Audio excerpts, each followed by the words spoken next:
So, good afternoon, sir. I'm Good afternoon. Rodriguez. So, first, let's start with you. Yes, my name is Mr. Eugene Cruz, and I'm the head of the Social Sciences Department. So, how long have you worked in this? I've been here in PAS for almost 14 years already. I started November 2010 as a teacher. So, what have you experienced through all the years that you worked in?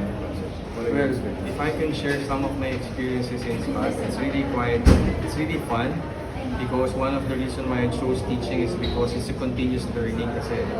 So that's one thing that I really love about this school, because also meeting some new students and kind students, and it's really one of my favorite things that I'm doing now.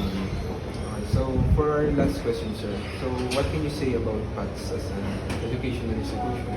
Well, in fact, if you are going to search about PATS, PATS is already in the business in aviation for almost 50 plus years.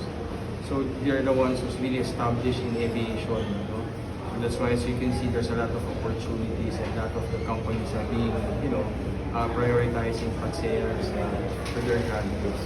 So I think that's one of the parang advantages of being PATS students, or being one of the greatest leaders in aviation schools in the Philippines.